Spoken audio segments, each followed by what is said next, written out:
Assalamualaikum warahmatullahi wabarakatuh.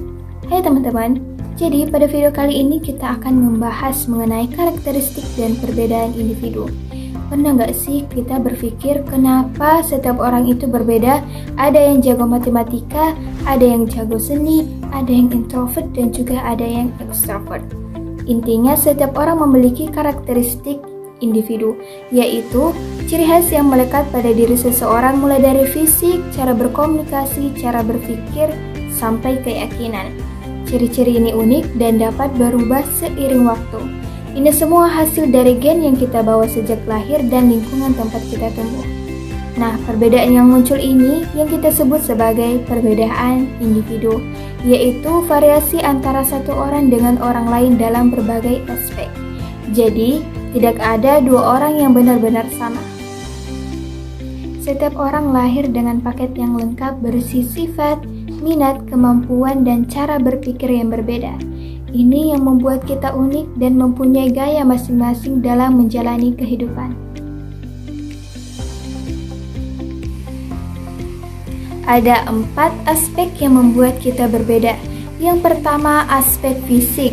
Ini soal tampilan luar seperti tinggi badan, berat badan, bentuk tubuh, dan kesehatan. Ketika kita sehat, maka kegiatan yang kita lakukan akan berjalan dengan lancar. Yang kedua, aspek psikologis. Ini mencangkup otak seperti kecerdasan atau IQ, minat, bakat, kepribadian, dan emosi.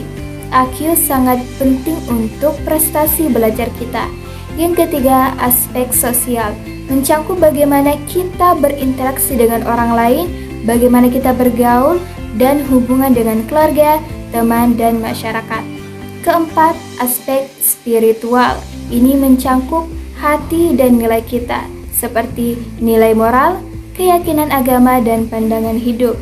Ini yang menjadi dasar kita untuk bersikap.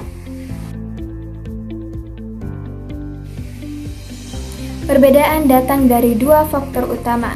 Yang pertama, faktor internal atau faktor bawaan, yaitu semua yang kita dapat dari orang tua seperti bakat, potensi dasar, dan genetik. Ini yang menjadi pondasi dasar untuk kita. Yang kedua, faktor eksternal atau lingkungan, yang semua kita dapat dari luar diri kita seperti keluarga, lingkungan sekolah, dan masyarakat. Lingkungan ini yang membuat kita membentuk kepribadian dan tingkah laku. Perbedaan itu wajar dan justru membuat hidup kita menjadi lebih berwarna. Tidak usah membanding-bandingkan diri kita dengan orang lain karena setiap orang memiliki jalannya masing-masing. Yang penting untuk kita saling menghargai dan menjadi versi terbaik untuk diri kita sendiri.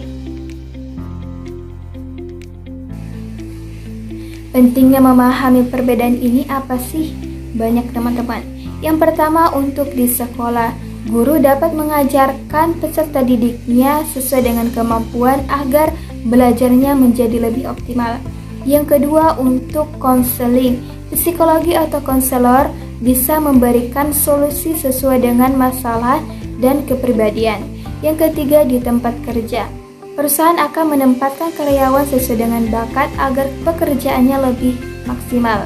Yang keempat, di lingkungan sehari-hari, kita bisa menjadi saling menghargai. Ketika kita bisa menghargai perbedaan, maka hubungan sosial akan menjadi lebih harmonis. Oke teman-teman, kesimpulan yang dapat kita ambil dari pembahasan karakteristik dan perbedaan individu ini adalah semua orang itu unik dan berharga. Setiap orang memiliki pengalaman, minat, dan kemampuan yang berbeda-beda. Karakter kita ini dibentuk dari kombinasi seru dengan faktor genetik dan faktor lingkungan sehari-hari kita. Dengan memahami perbedaan ini, kita bisa menciptakan lingkungan sekolah, sosial, dan budaya yang chill dan ramah perbedaan. Kita bisa membantu orang termasuk diri kita untuk mencapai potensi terbaik. Ingat, perbedaan bukan untuk dipertentangkan, tetapi untuk dirayakan. Sampai jumpa di video selanjutnya.